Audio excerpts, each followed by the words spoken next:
Hello everyone and welcome back to another video. So I'm doing like a nighttime video. I thought this would be really cool.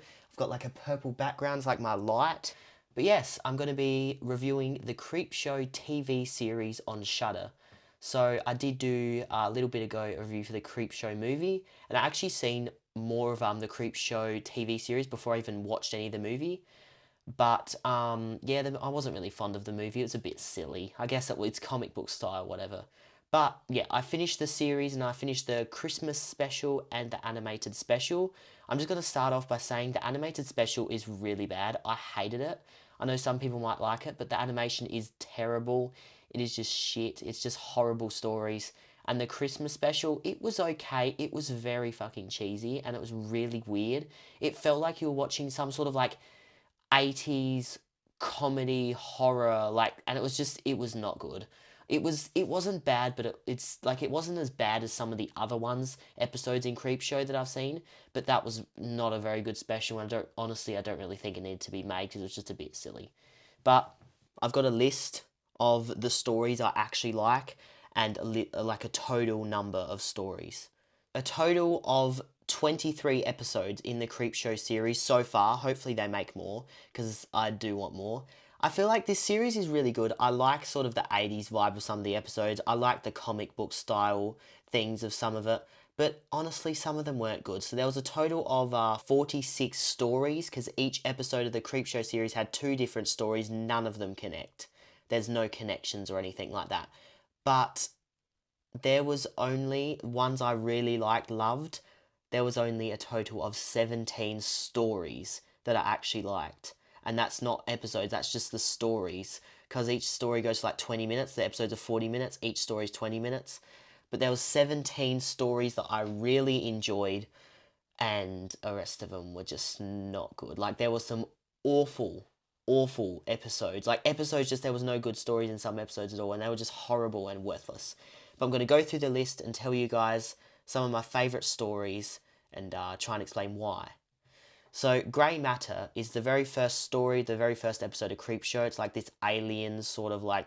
It's very creepy. It's a very good way to start off a series. It was the first episode I saw of Creepshow because it is the first one, but it's really good and it's a decent story. It's got pretty good special effects. Next is The Man in the Suitcase. So this is a very clever idea.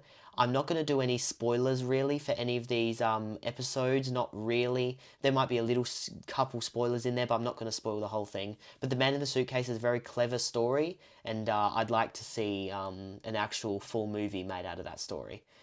Now the next one is Lydia Lane's Better Half. So this episode, just the premise is some girl accidentally kills her girlfriend, and she ends up in the elevator with her dead body. It's very creepy and it's very clever. Television of the Dead. This was literally like a whole Evil Dead segment, and it was very funny and it was very cool. Sort of gave us like flashbacks to the classic Evil Dead movies. Really liked that one. Sibling rivalry was really good. Actually, I'm going to rate everyone. So Grey Matter, I reckon 7. Man in the Suitcase was an 8.5 just because I liked the premise. Lydia Lane's Better Half, probably an 8. Television of the Dead was probably just an 8.5 just because of the Evil Dead stuff. Sibling rivalry, probably a 6. Within the Walls of Madness, probably a 6. Like, some of these are just, they're good, but like they're not as good as the others. Night of the Living Late Show was just a whole episode. They only had one story, and that one was like Justin Long plays the main character, and he goes into his favorite horror movie, which is Horror Express with Christopher Lee. It's very clever. That episode is very well made. It's a bit silly, but it's very clever. Queen Bee is pretty good. I'm not really sure what to rate some of these. I think that's 7. Familiar is pretty cool. 7. The Last Tsubria, what I don't even know how to say that word, but it's about a cursed Japanese painting. It's very cool. Stranger Things is pretty good.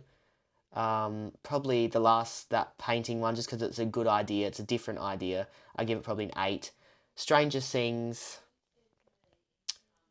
probably a 7. Drug Traffic was very cool. I actually liked that episode. I give it an 8. Cassandra, Smile, probably just both a 6.5.